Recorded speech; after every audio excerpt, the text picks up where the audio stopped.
Halo semuanya, di sini saya akan menjelaskan tentang materi rekonsiliasi obat. Yang pertama, kita masuk pada pengertian rekonsiliasi obat.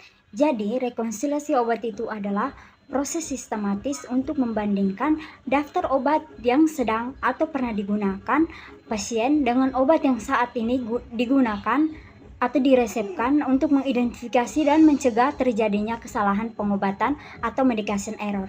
Yang kedua itu ada manfaat rekonsiliasi obat.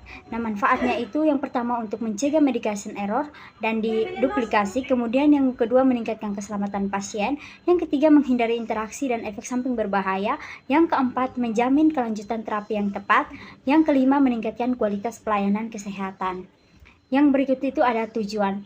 Jadi tujuan utama dari rekonsiliasi obat itu yang pertama mencegah medication error, yang kedua menghindari duplikasi terapi, yang ketiga mencegah interaksi obat yang berbahaya, yang keempat mengurangi risiko efek samping, yang kelima menjamin kesinambungan terapi pasien. Yang berikut itu kapan sih rekonsiliasi obat itu dilakukan? Nah, yang pertama itu rekonsiliasi obat wajib dilakukan pada saat pasien masuk rumah sakit atau admission. Terus yang kedua saat pasien pindah ruangan atau perawatan. Kemudian saat pasien pulang atau discharge. Yang kemudian terakhir itu ada saat kontrol rawat jalan. Yang berikut teknik wawancara BPMH atau Best Possible Medication History. Nah, BPMH ini adalah daftar obat paling akurat yang dikonsumsi pasien sebelum datang ke fasilitas kesehatan. Prinsip wawancaranya itu gunakan pertanyaan open-ended atau terbuka agar pasien itu menjelaskan secara detail.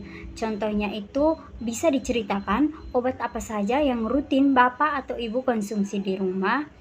Hal yang harus ditanyakan itu yang pertama itu nama obat, dosis, frekuensi, rute pemberian, lama penggunaan, kemudian resep obat, obat bebas terbatas, dan obat herbal atau jamu, kemudian suplemen. Topik pembahasan yang ketiga itu ada analisis diskrepensi. Nah, analisis diskrepensi itu adalah perbedaan antara obat yang dikonsumsi pasien dengan obat yang diresepkan. Ada dua jenis analisis diskrepensi itu. Yang pertama intentional discrepancy atau disengaja. Itu perbedaan yang memang direncanakan secara klinis.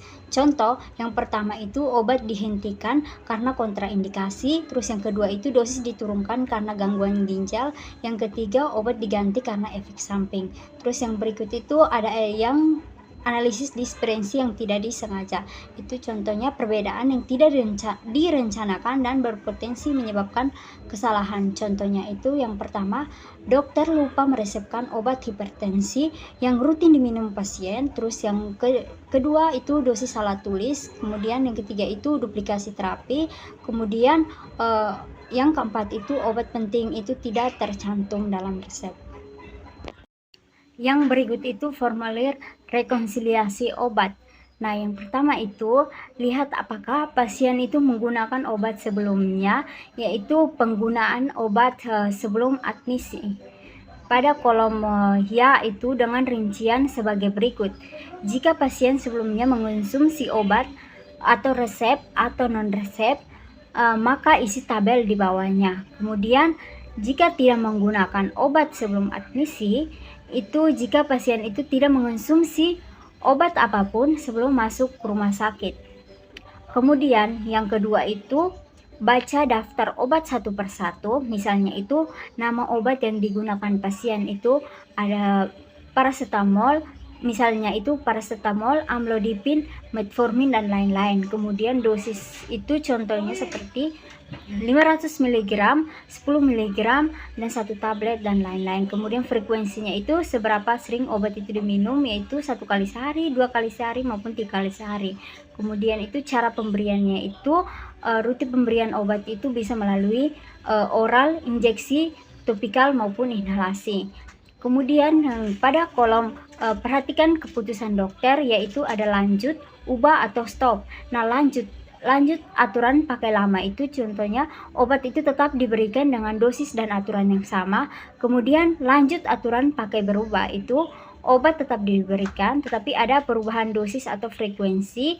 Kemudian stop itu artinya obat dihentikan selama perawatan. Kemudian yang berikut itu, cek apakah ada perubahan aturan pakai.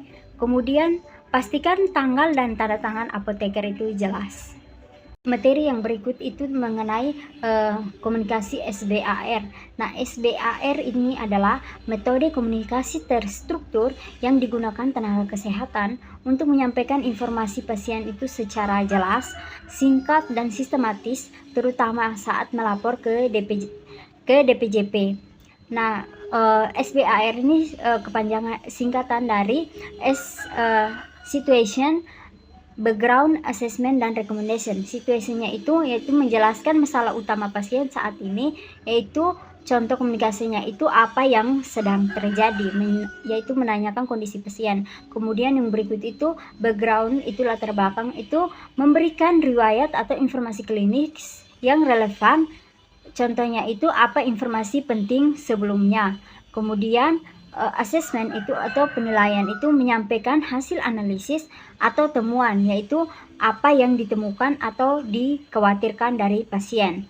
Terus yang berikut itu recommendation atau rekomendasi, itu mengusulkan tindakan atau klarifikasi. Contoh komunikasinya itu seperti apa yang disarankan kepada pasien.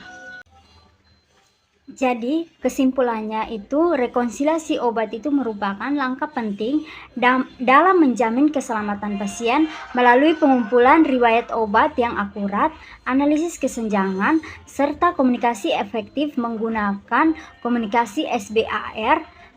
Tenaga kesehatan itu dapat mencegah medication error dan meningkatkan kualitas pelayanan farmasi klinik. Terima kasih.